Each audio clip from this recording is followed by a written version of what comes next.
കേരള രാഷ്ട്രീയത്തിലെ ഏറ്റവും വലിയൊരു കാവ്യനീതിയുടെ കഥയാണ് ഇപ്പോൾ തിരുവനന്തപുരം പാളയം റോഡിൽ നിന്നും നിയമസഭാ മന്ദിരത്തിലേക്ക് നടന്നു കയറുന്നത്.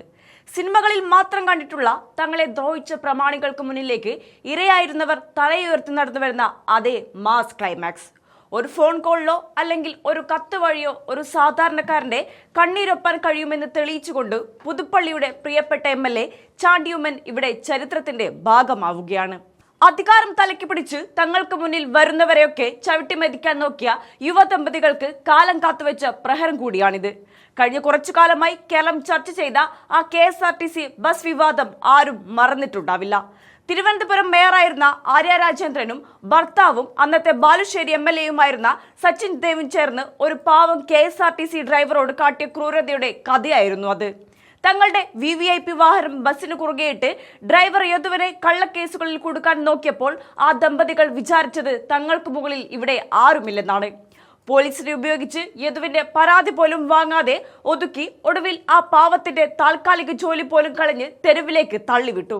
സ്വന്തം കുഞ്ഞുങ്ങളുടെ വിശപ്പടക്കാൻ വഴിയില്ലാതെ നീതിക്ക് വേണ്ടി യദു അലഞ്ഞപ്പോൾ ഭരണകൂടവും പാർട്ടിയും ഈ അധികാര ദമ്പതികൾക്ക് കുടപിടിക്കുകയായിരുന്നു. പക്ഷേ അവിടെയാണ് ഉമ്മൻചാണ്ടി എന്ന ജനകീയ നായകന്റെ മകൻ ചാണ്ടിയുമ്മൻ വേറിട്ടു നിൽക്കുന്നത്. ജീവിക്കാൻ വഴിയില്ലാതെ ഒരുങ്ങിയ ആ ഡ്രൈവർക്ക് താങ്ങാവുകയാണ് അദ്ദേഹം ചെയ്തത്. യദുവിന് നിയമസഭയിൽ ഒരു താൽക്കാലിക ഡ്രൈവർ ജോലി നൽകണമെന്നാവശ്യപ്പെട്ട് സ്പീക്കർ തിരുവഞ്ചൂർ രാധാകൃഷ്ണന് ചാണ്ടിയുമ്മൻ ഒരു കത്ത് നൽകി. രാഷ്ട്രീയ വൈരാഗ്യങ്ങൾക്കപ്പുറം ഒരു മനുഷ്യന്റെ അതിജീവനത്തിന് വേണ്ടിയുള്ള ആ കത്ത് സ്പീക്കർ അംഗീകരിക്കുകയും യദുവിന് നിയമസഭയിൽ ഡ്രൈവറായി നിയമന ഉത്തരവ് നൽകുകയും ചെയ്തു.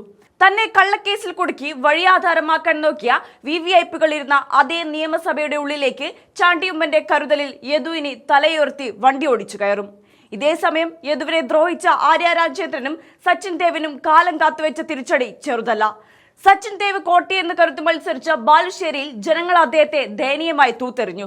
വോട്ടർമാരോടും പാർട്ടി പ്രവർത്തകരോടും കാട്ടിയ അഹങ്കാരത്തിനുള്ള ജനങ്ങളുടെ വക തിരിച്ചടിയായിരുന്നു ആ തോൽവി.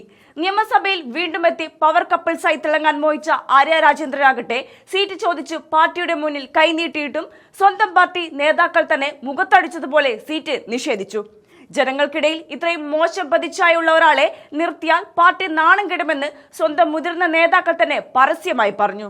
അധികാരത്തിന്റെ അന്ധതയിൽ സാധാരണക്കാരനെ ചവിട്ടിമെതിക്കാൻ നോക്കുന്നവർക്ക് ഇതൊരു വലിയ പാഠമാണ്. ഇന്ന് സച്ചിൻ ദേവിനും ആര്യ രാജേന്ദ്രനും നിയമസഭയുടെ പടിവാതിൽക്ക് പോലും നിൽക്കാൻ യോഗ്യതയില്ലാതെ ജനങ്ങൾ പുറത്താക്കിയപ്പോൾ ഇവർ ദ്രോഹിച്ച അതേ യദു ചാണ്ടിയുമ്മന്റെ ജനകീയ ഇടപെടലിലൂടെ നിയമസഭയ്ക്കുള്ളിലേക്ക് അഭിമാനത്തോടെ ജോലിക്ക് കയറുകയാണ്. ജനങ്ങളുടെ കൂടെ നിൽക്കുന്ന ചാണ്ടിയുമ്മനെ പോലെയുള്ള നേതാക്കൾ ഉള്ളതുകൊണ്ട് ഇന്നും സാധാരണക്കാർക്ക് ജനാധിപത്യത്തിൽ പ്രതീക്ഷയാണുള്ളത്.